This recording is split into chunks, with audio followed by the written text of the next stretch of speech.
Good morning to all student. આપણે સમાસની અંદર આગળના લેક્ચરમાં સમાસ એટલે શું, સમાસ કઈ રીતના વિગ્રહ થાય છે, એટલે કે સમાસના જે શબ્દ છે એને કઈ રીતના છૂટા પાડવામાં આવે છે, ત્યાર પછી સમાસના કેટલા પ્રકાર છે એ વિશે શીખી ગયા. અને ત્યાર પછી એમાંનો એક પ્રકાર આપણે જોઈ ગયા હતા, એ છે દ્વંદ્વ સમાસ. ઓકે, તો દ્વંદ્વ સમાસને ફરી એક વખત તમને યાદી અપાવી દો.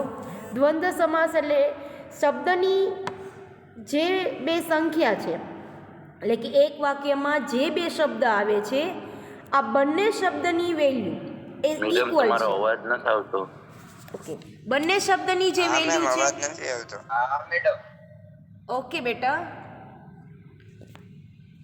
Just a minute. Madam unmute છે તોય નથી આવતું. એટલે જ કીધું, એલા બાકી થોડી કહો. એક મિનિટ બેટા, હમણાં કરી લો, નો ઇશ્યુ. તો બેટા આપણે દ્વંદ્વ સમાસની અંદર બે પદ આપેલા હોય, પૂર્વ પદ અને ઉત્તર પદ. આ બંને પદની જે વેલ્યુ છે એ ઇક્વલ હોય, સરખી હોય. જેમ કે માતા પિતા, ભાઈ બહેન, આવક જાવક, બરાબર. એવા ઘણા એક્ઝામ્પલ સાથે તમારી પાસેથી પણ મેં એક્ઝામ્પલ લીધા અને આખો સરસ મજાનો એ દ્વંદ્વ સમાસ એ આપણે શીખી ગયા. હવે બીજો પ્રકારની તમને વાત કરું તો એમાં અવયવી ભાવ સમાસ. અવયવી ભાવ સમાસ એટલે શું?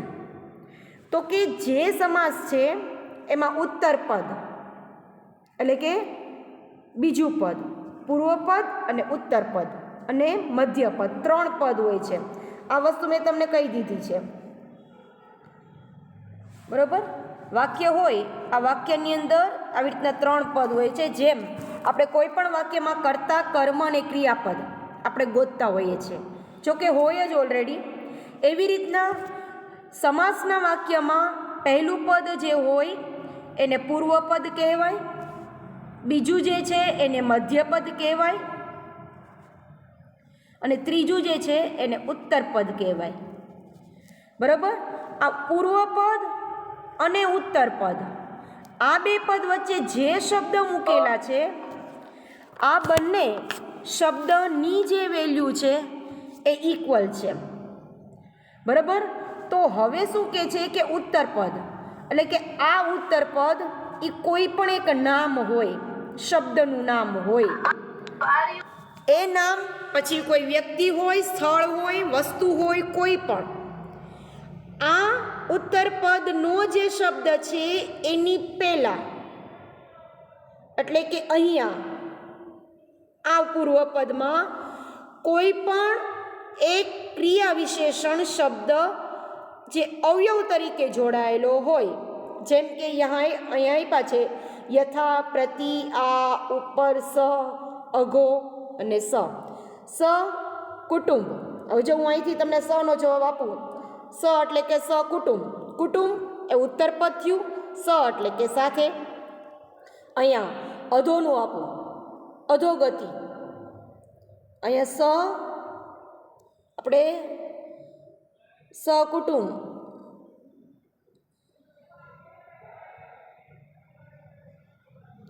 ઓકે, સનો મિનિંગ થાય છે સાથે. ત્યાર પછી અધો, અધોગતિ, અધો અને અહીંયા ગતિ. ગતિ એટલે જે આપણે કહીએ ને કે એક જગ્યાએથી બીજી જગ્યાએ, એવી રીતના અધોગતિ એટલે કે સુખમાંથી દુઃખમાં પરિવર્તન થવું તે. આજ તો મારી અધોગતિ થઈ, નથી કે આપણે ટૂંકમાં મુશ્કેલી વધારે આવી એ. તો આ સ થઈ ગયું, સ કુટુંબ. ત્યાર પછી ઉપર આ, પ્રતિ, યથા, યથાશક્તિ, બરોબર. એ રીતના પ્રતિદિન, પ્રત્યેક. તો આ બધા શબ્દ જ્યારે મેઇન શબ્દની પહેલા, સમજી લેજો, મેઇન શબ્દની પહેલા મૂકવામાં આવે તો એવા તમામ શબ્દને અવયવી ભાવ સમાસ તરીકે ઓળખવામાં આવે છે.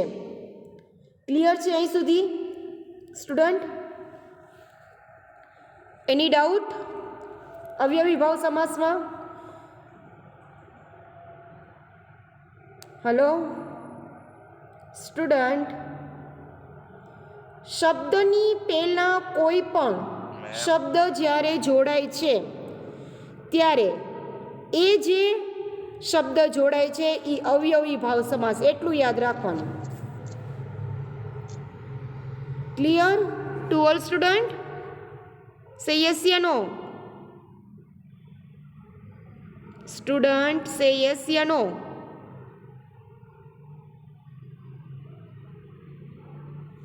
ઓકે, તમને એક સૂચન બીજું આપી દો. અહીંયા ક્રિયા વિશેષણ છે. હવે ક્રિયા વિશેષણ એટલે શું? તો કે જે ક્રિયામાં વિશેષતા દર્શાવે તે. Okay, thank you and God bless you બેટા. નેક્સ્ટ જોશું આપણે. ઓકે બેટા, મેડમ તમે કઈ સમજાવ્યું પછી શરૂ કર્યું આ? હા હવે આ સમજાવું છું. કેમ કે અવાજ જ નતો